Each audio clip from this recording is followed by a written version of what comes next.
risk that this defendant poses to the community is extreme.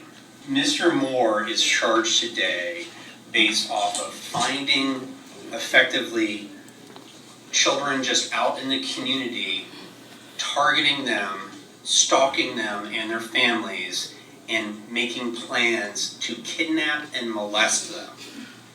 This includes developing a plan to use trazodone to drug the children of his acquaintances, and at one point even having a conversation about drugging that entire family so that he gets access to these children. He was found in his home with a trap door behind which was found what was described by law enforcement as a shrine dedicated to child sexual abuse material. In that were found children's clothing and handcuffs. There were items, dozens of pieces of digital media. And by pieces of digital media, I mean storage devices. Dozens of them found in lock boxes behind that trap door, some of which were secured with a code that's affiliated with defendant's phone number. Now, one of the issues that came up in the investigation was Mr. Moore's obsession with this family that he just found online. This corresponds also with some of the abuse materials found in his possession that focus on children just on the street, children getting on the school buses, children walking past his home.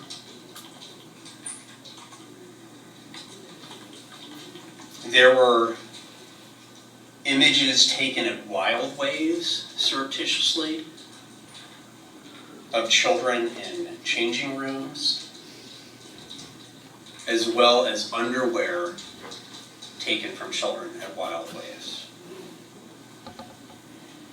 Now, the state's concern about the risk that this defendant has to the community isn't just about the possession of the items, but also the planning.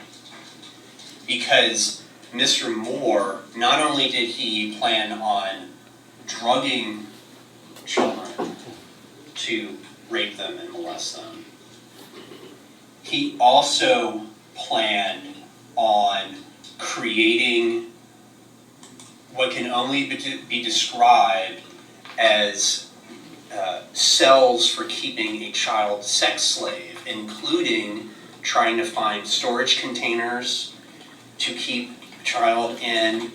There are also conversations that are part of this investigation about covering up the crimes, including how to conceal DNA, and taking other steps to prevent himself from being identified and from being caught. Ms. Davidson is every bit the risk to our community's children as Mr. Moore is.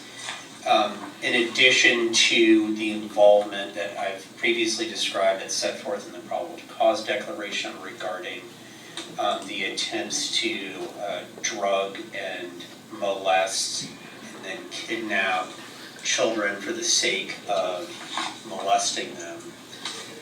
The state also points out that Ms. Davidson is the one who was taking photographs of some of the children that was found, particularly photographs of the children in Wild Ways. There's also communications in the investigation where she's taking photographs of some of the children in the community clothed, but children in the community getting on school buses, walking down the street, that sort of thing, and providing that to Mr. Moore as part of their plan for identifying children.